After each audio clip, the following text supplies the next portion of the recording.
Halo, kembali berjumpa di video tutorial C++. Pada video kali ini, kita akan mencoba untuk mempraktekkan apa yang telah kita dapatkan pada video tutorial sebelumnya. Kali ini, kita akan membuat sebuah rancangan program sederhana yang bertemakan Pokemon.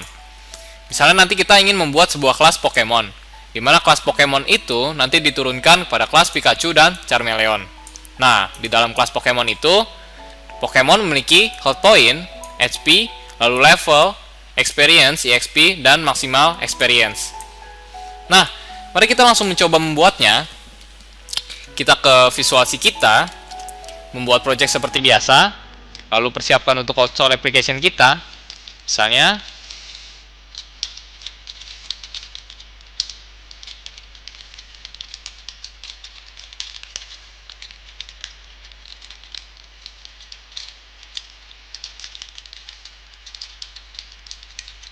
nah, seperti ini.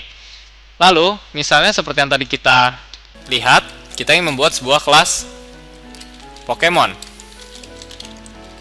Nah, kita berencana untuk membuat dasar dari Pokemon tersebut di kelas ini. Jadi, misalnya, untuk segala atribut yang akan diturunkan nanti ke dalam Pikachu dan Charmeleon, kita tuliskan di sini.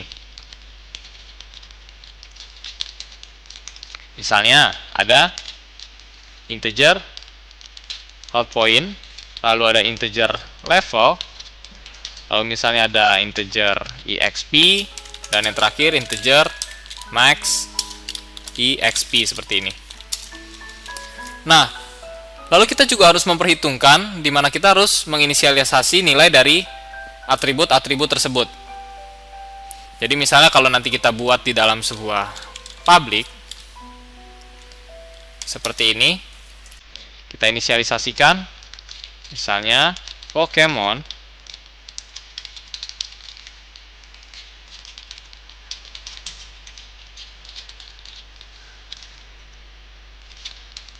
seperti ini. Kita perlakukan yang sama untuk yang lainnya.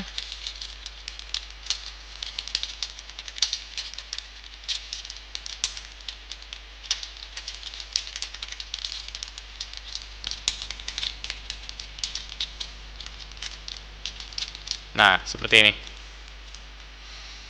Lalu juga misalnya nanti kita mempersiapkan apabila Pokemon ini bisa melakukan attack. Lalu misalnya menerima attack, lalu untuk kenaikan levelnya, untuk set EXP-nya.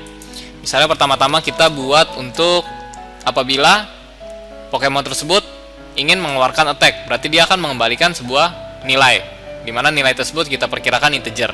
Kita buat aja integer, misalnya take attack, seperti ini. Misalnya kita return untuk setiap attack, kita lihat dari misalnya kita lihat dari XP, dari health point Pokemon tersebut. Misalnya HP-nya kita bagi 10 seperti ini. Lalu misalnya kita juga ingin membuat untuk apabila menerima serangan, berarti akan menerima input parameter, misalnya void, berarti akan terbentuk sebuah fungsi setter di sini ya. Tapi kita beri nama misalnya get attack. Apabila dia menerima sebuah attack seperti ini, di mana get attack akan menerima parameter integer misalnya attack. Berarti kita set this HP akan kurang sama dengan dari AT seperti ini. Misalnya. Lalu selanjutnya misalnya untuk kenaikan level, misalnya kita juga buat void set EXP misalnya. Berarti kan kita mesti tahu ya, kita harus tahu berapa XP yang akan ditambahkan, misalnya integer XP-nya EX misalnya. Lalu kita buat this.exp misalnya, itu kan akan ditambahkan setara dengan EX tersebut. Lalu misalnya if this EXP itu telah melebihi dari this max EXP, maka akan terjadi sebuah kenaikan level. Levelnya akan bertambah nih. This level misalnya kita plus, kita increment, kita lakukan increment. Lalu ketika kenaikan level misalnya EXP-nya kita kembalikan menjadi 0. Misalnya this exp kita kembalikan jadi 0. Lalu apabila itu terjadi, biar lebih seru lagi, kita akan kita lakukan apabila terjadi kenaikan level, maksimum EXP-nya juga akan bertambah. Misalnya, pertambahan maksimum EXP tersebut kita kalikan dengan levelnya. This maximal EXP kita kali sama dengan misalnya dari this level seperti ini. Nah, apabila kita membuat kelas Pokemon seperti ini, nah, lalu misalnya akan ada sebuah kemampuan di mana kelas turunannya memiliki special attack. Semua Pokemon memiliki special attack, namun definisi dari special attack itu berbeda-beda. Misalnya kalau kita ingin buat sebuah virtual class, misalnya virtual INT, misalnya ada special attack. Ini juga bisa dilakukan juga. Kita definisi saja sebagai sebuah virtual function. Lalu misalnya ada pasif, ada aktif. Berarti kita misalnya ingin melakukan sebuah special attack yang kedua, namun kita lakukan overloading. Kita buat lagi INT, misalnya special attack, namun menerima parameter. Kita lakukan overloading di sini. Kita lakukan overloading di sini.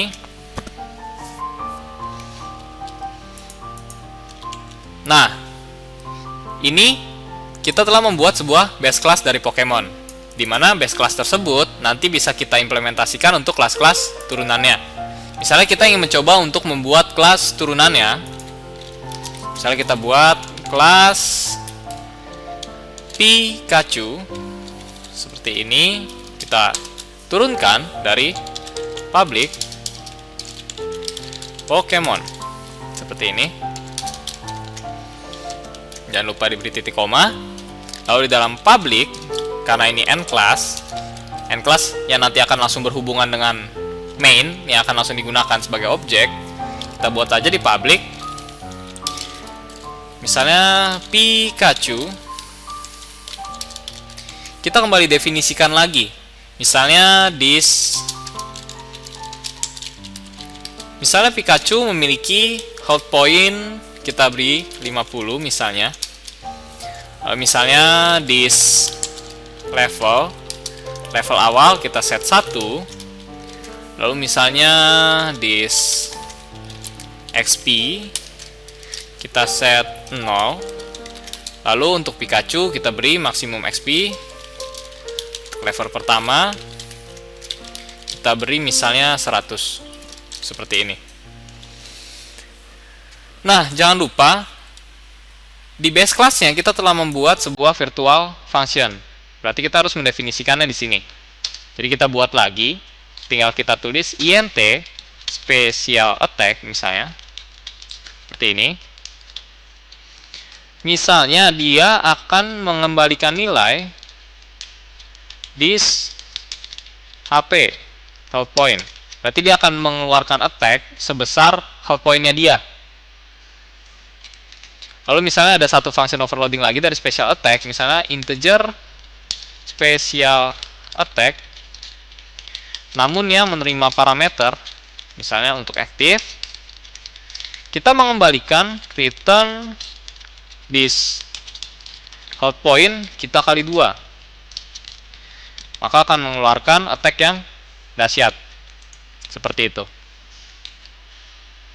Nah, keuntungan dari membuat pemrograman berorientasi objek ini untuk satu base class ini, kita bisa mengimplementasikan untuk kelas-kelas yang lain. Sangat mudah. Misalnya kita telah membuat kelas Pikachu, kita bisa buat lagi satu seperti yang diinginkan, Charmeleon misalnya. Misalnya kita membuat Charmeleon, kelas Charmeleon dari public Pokemon seperti ini. Nah, kita juga harus tetap mendefinisikannya. Bisa dibilang sama persis dengan kelas Pikachu, karena Charmeleon ini juga end class-nya. Public Charmeleon, misalnya kita definisikan this hold point, misalnya Charmeleon memiliki 75 hold point. Lalu this level dimulai juga dari 1, this XP dimulai dari 0 juga, dan this max EXP kita misalnya beri tambah, misalnya dia 150 seperti ini. Lalu jangan lupa untuk mendefinisikan virtual function yang ada di atas juga. int special attack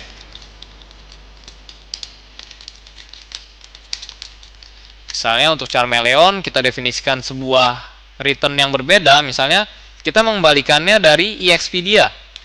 Return this EXP kali 2 misalnya. Karena ada kemungkinan EXP tersebut masih kecil. Lalu apabila EXP-nya sudah besar akan menjadi keuntungan bagi kelas Charmeleon tersebut sebagai attack-nya. Kalau misalnya int special attack yang menerima parameter overloading, kita return this EXP, misalnya kita kali dengan 4 nih, spesial nih.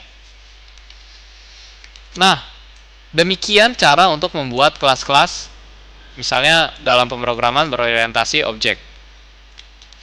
Lalu, keuntungannya apabila kita telah membuat kelas-kelas seperti ini, kita tidak perlu lagi membuat atribut-atribut atau variabel-variabel yang kesannya seperti barbar atau diulang-ulang di dalam void main.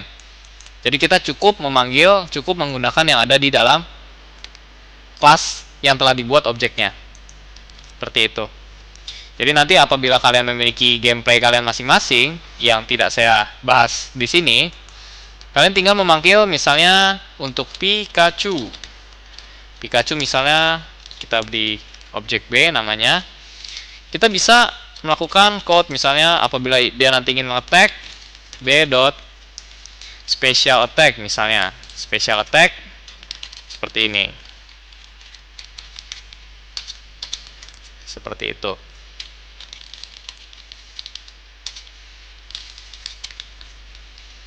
Apabila kita jalankan, nah, keluar. Maka tidak terjadi kesalahan pada kelas kita. Kelas kita berjalan dengan normal. Inilah keuntungan terbesar dari pemrograman berorientasi objek. Nah, jadi sekian video tutorial C++. Sampai jumpa di video tutorial berikutnya. Terima kasih.